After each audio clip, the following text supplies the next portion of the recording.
Boa noite a todos. Vamos dar sequência ao estudo do livro Espírito da Verdade.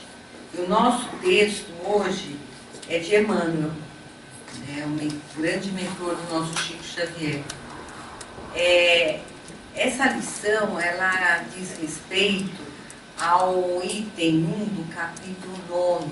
E o capítulo 9 do Evangelho fala de uma das bem-aventuranças. E no caso bem-aventurados aqueles que são brandos e pacíficos.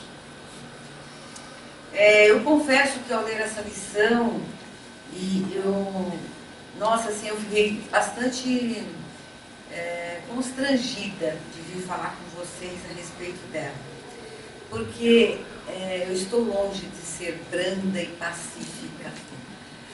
E uma notícia que me deixou triste, apesar que a gente sabe, né? A gente sabe, o Valtinho já abordou algumas vezes no Foro Espírita, da grande violência hoje nas escolas, né? Então, e aí o comentarista hoje de manhã falava que a violência na escola, ela é reflexo da violência da nossa sociedade. Então, nós não teríamos escolas violentas se a sociedade não estivesse violenta. Então, a lição vem bem a calhar e eu vou tentar aqui refletir com vocês e fazer uma reflexão profunda e convidar a todos para que possamos nos vigiar mais. O mundo está precisando dessa nossa vigilância. Porque se cada um de nós nos propusermos a vigiar o nosso verbo, a nossa conduta, né, somos formigas nesse trabalho, mas a união faz a força, né? A união consegue um resultado que a gente nem pode calcular.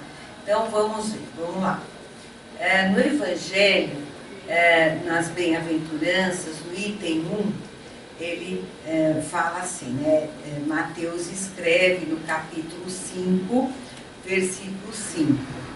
Bem-aventurados aqueles que são brandos, porque eles possuirão a terra. E na explicação dos Espíritos, o que quer dizer essas palavras, né? Que um dia, o que ele quis dizer, né? Com eles herdarão a terra, os brandos e pacíficos. Por essas palavras, ele quer dizer que até esse dia, né, os bens da terra estão assabacados pelos violentos, em prejuízo daqueles que são brandos e pacíficos. E a estes, frequentemente, falta o necessário, enquanto os outros têm o supérfluo. Promete justiça que lhe será feita, na terra como no céu, porque são chamados filhos de Deus. Quando a lei do amor e da caridade for a lei da humanidade, não haverá mais egoísta. O fraco e o pacífico não serão mais explorados, nem esmagados pelo forte e violento. Tal será o estado da terra quando, segundo a lei do progresso e a promessa de Jesus, ela tornar-se um mundo feliz pela expulsão dos maus.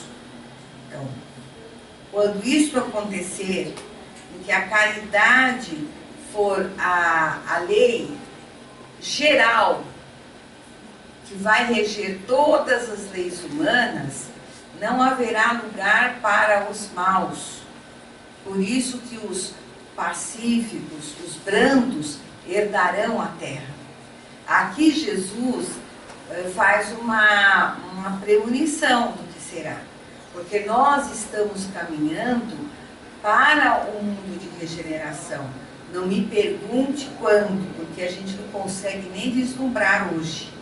As coisas, está tudo tão entregue a ganância, a violência, ainda domina a lei do mais forte.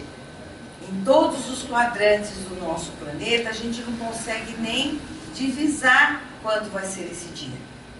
Porém, há um despertar. Parece que não, porque o amor de Deus, né, que está dentro de nós, todos que anseiam pela paz, ainda estamos nós tateando, nós vamos sim criar uma força proativa de bondade e de caridade. Tudo que está acontecendo faz parte desta grande revolução. Infelizmente, a gente só aprende pela dor. É necessário que a gente vá até o fundo do poço para depois erguer-se. E como que a gente pode, né? Então, o Emmanuel, aqui nessa lição, é uma lição de alerta, é uma lição de perigo. Para tudo aquilo que a gente deve observar, para despertar realmente a nossa boa vontade em sairmos desse círculo vicioso que é a cólera, a raiva, o azedume, que leva a uma situação de violência. Uma violência que começa aqui, ó, começa dentro de nós. A gente acha que o mundo está violento, e nós? Há quantas andam? Né? A nossa calmaria, se é que a gente tem alguma. Então aí ele fala, perigo, hein? Cada vez que a irritação te assoma aos escaninhos da mente, segues renteando o sinal de perigo. Então, cada vez que a gente se irrita, nós estamos encostando, estamos no limiar, no limite de um perigo. Mesmo que tudo pareça conspirar em teu prejuízo, não convertas a emoção em bomba de cólera a explodir-te da boca. Então, a gente vive na corda bamba, no limiar, né? Entre a loucura e a sanidade. Para a gente dar um passo para a loucura da insanidade, é muito tênue. Ele diz aqui, toma cuidado, a irritação já está andando lado a lado. Pulou para cá, né? Para voltar é complicado. E os desastres, o resultado sempre é muito desastroso. E aí a cólera. Então assim, ó, mesmo que tudo, né? Então a gente está diante de situações que parece estar tudo contra nós. Parece que o universo conspirou contra nós. Numa determinada situação, ele diz o seguinte, para que a gente não converta esta emoção, este paque que a gente leva, em uma bomba de cólera, tá? Que vai explodir através de quê? Da boca. Desequilíbrio que anotes é apelo da vida que lhe prestes, a que lhe preste cooperação. Então, desequilíbrio que anotes é apelo da vida. Então, se nós deixarmos o desequilíbrio assomar do nosso eu interior, ele diz que isso daí é apelo da vida a que nos pede cooperação. Vamos ver que tipo de cooperação. Então, a gente tem que ver que qualquer desequilíbrio que a gente venha registrar de outra pessoa, de uma situação, não deve ser motivo de uma reação da nossa parte. A reação negativa, ela não é proatividade, é diferente. Proatividade é na verdade, é uma ação que a gente se antecipa, né, previdente e que tem consequências boas. Agora, a reação, nós temos que ter cuidado com ela, porque nós temos muita facilidade em reagir ao que é negativo. ao que nos toma de sopetão. Né? Então ele está dizendo aqui que desequilíbrio, certo, deve ser visto por nós como um momento em que nós devemos cooperar, prestar atenção e não reagir de pronto. Aí ele faz uma analogia aqui. Quando as águas em monte investem furiosas sobre a faixa do solo que te serve de habitação, levantas o dique, capaz de governar os impulsos. Então, nós temos sempre em regiões de alagamento, né, de encheias, o que se fazem? A gente faz obras, né? Obras para conter o grande volume de água que ameaça invadir as habitações, invadir os locais habitáveis. Não temos os diques, as comportas. Então, e diante do fogo que te ameaça, recorres de pronto aos extintores de incêndio. São providências que nós tomamos para não sermos pegos de surpresa, para nós não termos o prejuízo que o fogo ou a água pode nos alcançar. Não é assim que a gente age? A gente toma providências. E toda vez também que tem um curto-circuito, né, que reponta na rede elétrica, o que a gente faz? Desliga logo a tomada. Desliga o disjuntor. Para quê? Para que a energia descontrolada não opere a destruição. Certo? Da mesma forma, assim também, quando a prova te visite, não transfigure a língua em chicote dos semelhantes. Porque quando nós somos provados, nós passamos por qualquer tipo de vicissitude, somos confrontados, somos ameaçados, nós temos a tendência de reagir. Essa reação, ela pode fazer um estrago semelhante a uma comporta que se rompe, né? A um fogo que se alastra causando incêndio, ou a uma descarga elétrica. Quem já passou por isso? Um raio que foi sugado e os aparelhos domésticos todos queimaram, né? Ele faz a analogia desses três fenômenos que causam tanto prejuízo com a nossa reação de cólera, de indignação, de revolta. Nós nos encolerizamos, nós explodimos. Essa explosão, ela se dá no verbo, nas atitudes. E essas atitudes, esse verbo, ele sai impensado, ele atinge, ele machuca, ele destrói. É isso que ele está falando. E aí ele fala que se as agressões verbais te espancam os ouvidos, né, então, nós somos confrontados pela cólera, pela ira, pela ameaça sempre de alguém, não é assim? Tudo que nós passamos vem de alguém, né? Ou na pessoa física de alguém, ou na pessoa jurídica de alguém, mas é de alguém, né? É um semelhante que está por trás. Nada que nos provoca, nada que nos chega e que nos atinge a ponto de nos encolerizarmos, de reagirmos, veio do nada. É sempre do outro. Já pensaram nisso? Aí ele diz, se as agressões verbais te espancam os ouvidos, ergue a muralha do dever fielmente executado, em que te defendas contra o assalto da injustiça. Então, ou seja, sigamos o nosso dever, cumprindo as nossas obrigações, agindo de consciência tranquila, e não há o que temer, né? E se a calúnia te golpeia, te tortura, guarda-te em paz no refúgio da prece.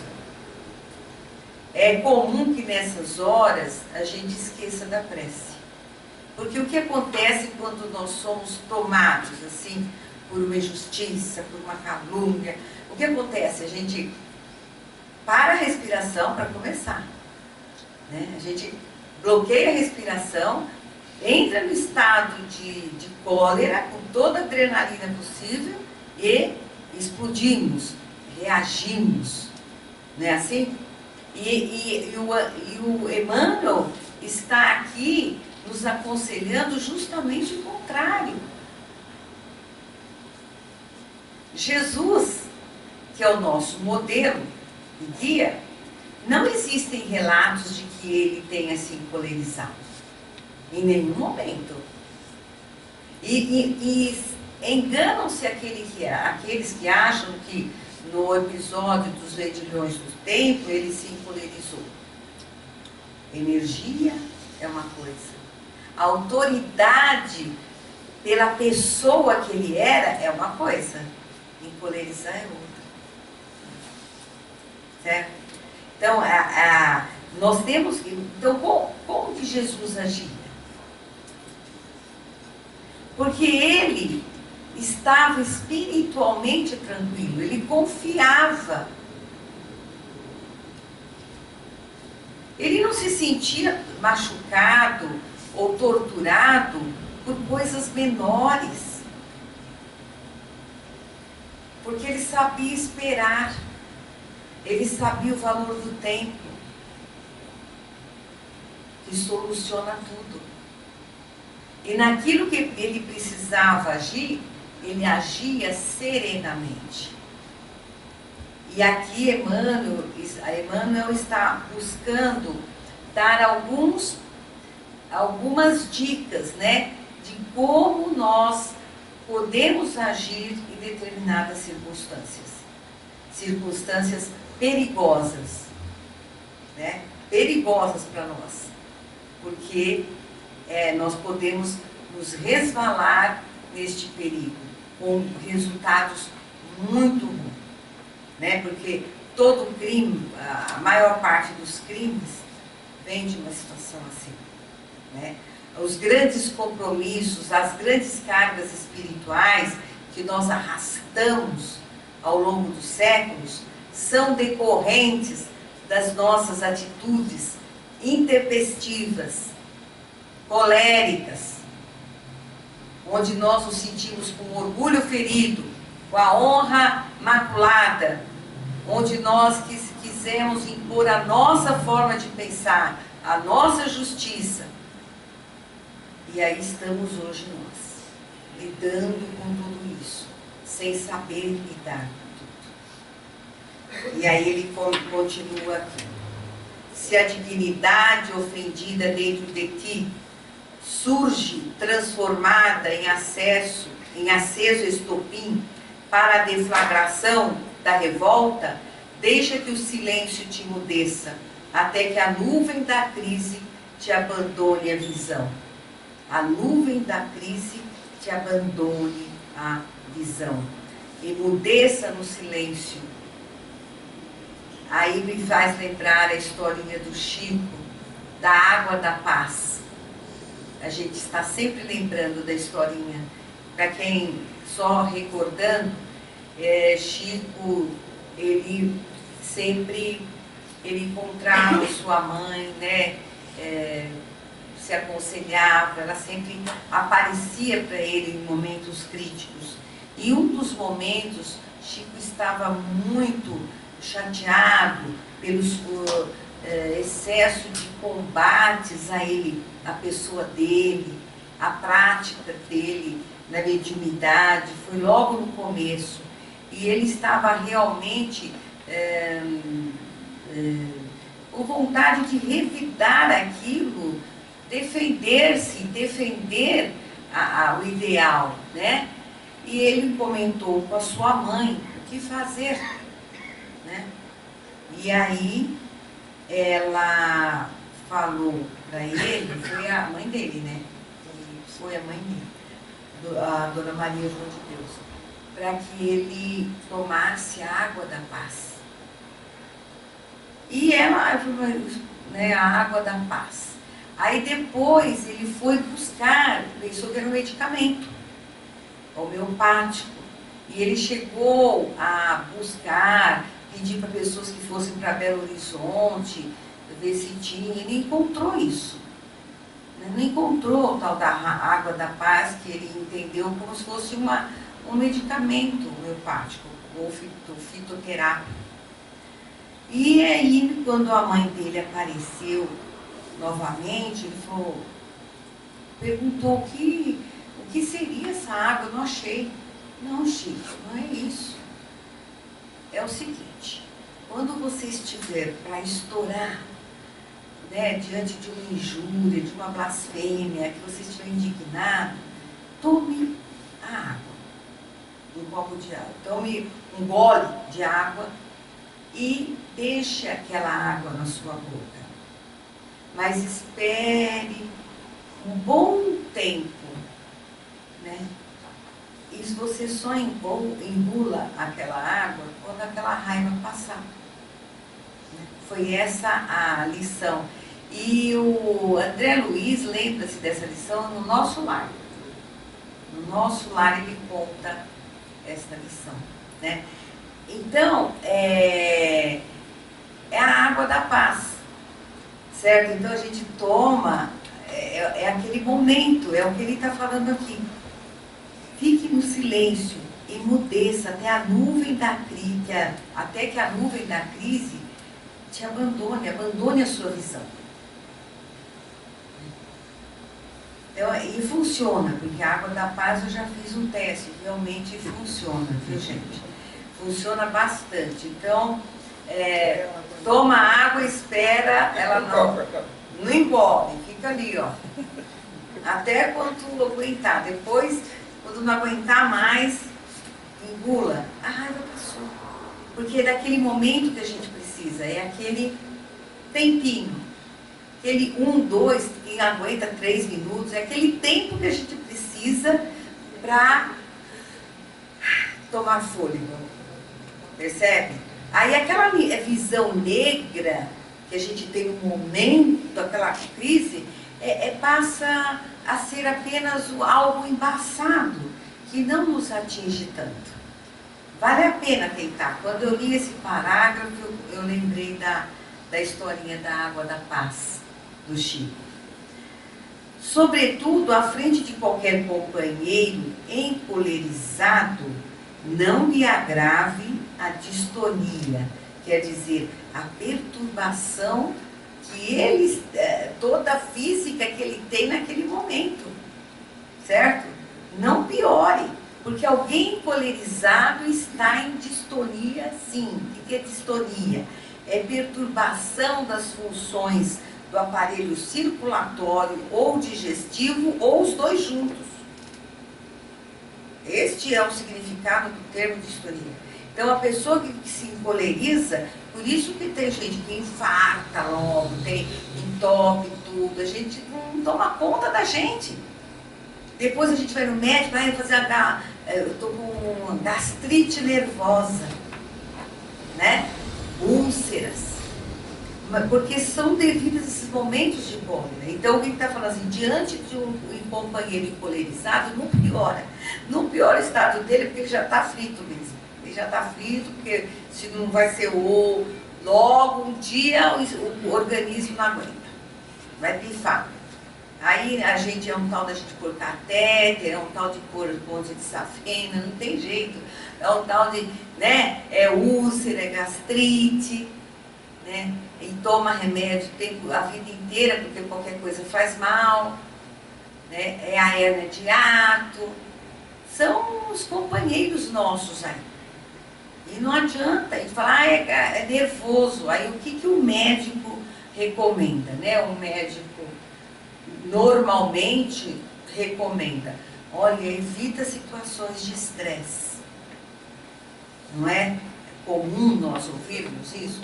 Evita situações de estresse. Ou na hora que a gente está fazendo o diagnóstico, ele pergunta, passou por algum estresse nos últimos dias? Aí óbvio, né, que todos nós, eu tenho certeza, nessa sala, a maioria como que eu vou viver sem estresse? Difícil, né, doutor? Mas não é impossível, gente. Nós nos deixamos viver no estresse total, porque a gente vive sempre na retaguarda, nós somos reativos. Vocês já pensaram como nós somos reativos? É o toma lá da cá. Pá, pá. Aí tem outros que falam assim, ah não, mas ele guarda tudo, por isso que ele está doente. Eu não, explodo. Engano. Quem explode, estoura e se estrupia também. Eu posso falar porque eu sou uma pessoa explosiva. Entendeu? Então, nem vem. Ah, ele põe tudo pra fora, por isso que... Não, o outro põe pra dentro. É cólera do mesmo jeito. Um estoura pra fora, outro estoura pra dentro, mas todo mundo estoura, todo mundo se estraga. Não tem essa. Essa é a nossa verdade. Vamos encarar os fatos. Então ele está dizendo, olha como ele está falando de um tema tão delicado que realmente a gente precisaria pensar mais sobre isso e agir também, né? E aí ele termina aqui. Ninguém cura um louco zurzindo-lhe o crânio. Ninguém cura um louco, Emmanuel está falando, zurzindo-lhe o crânio. Ou seja, golpeando, maltratando o crânio do outro. Se a gente está diante de uma pessoa encolerizada, insana, a nossa explosão só vai piorar tudo. E pior, nós vamos nos deixar contaminar e vamos também nos prejudicar psicologicamente e fisicamente. Se alguém te lança em rosto o golpe da intemperança de espírito, ou se te arroja a pedrada do insulto, desculpa irrestritamente, e se volta a ferir-te, é indispensável te reconheças na presença de um enfermo, em estado grave, a pedir-te o amparo do entendimento e o socorro da compaixão. Como é duro, né, gente? É fácil a gente ser bonzinho para quem é bonzinho. É fácil a gente se dar bem com quem vem nos apoquentar com nada. É ou não é?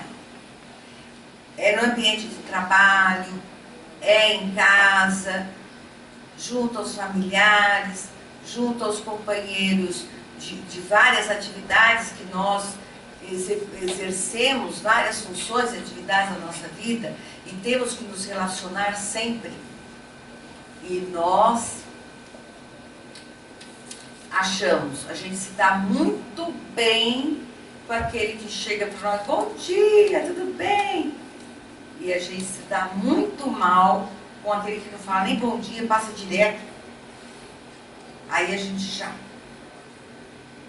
não é capaz ainda de entender que a pessoa colérica, a pessoa desajustada, a pessoa mentirosa,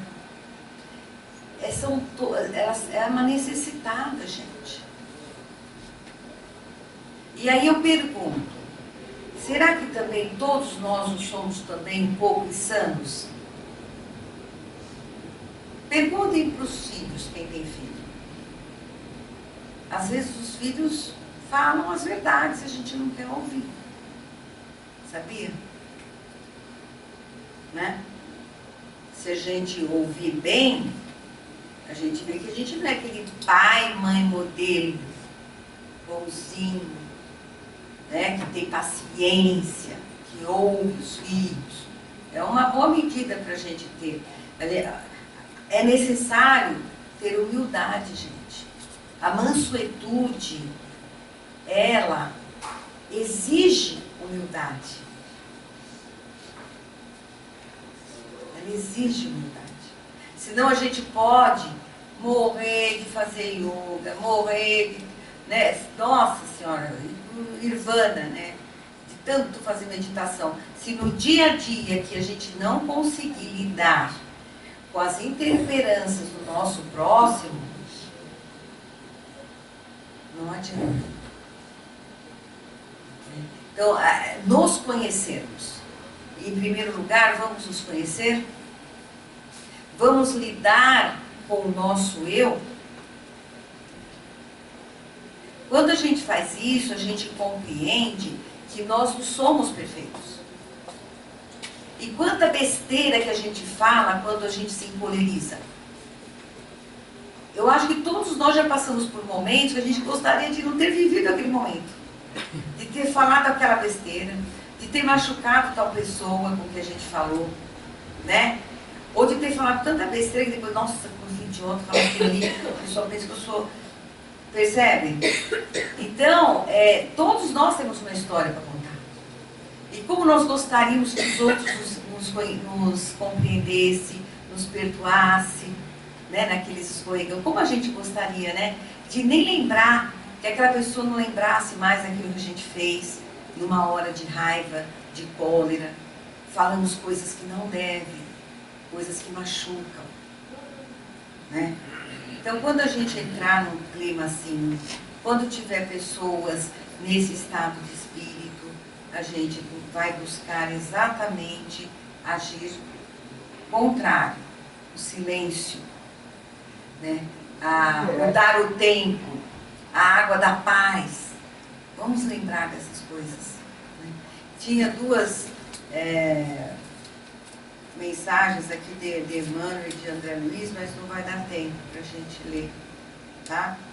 Então, mas é importante que a gente saiba também. Não, eu vou falar aqui só uma última frase que Emmanuel escreve, hein?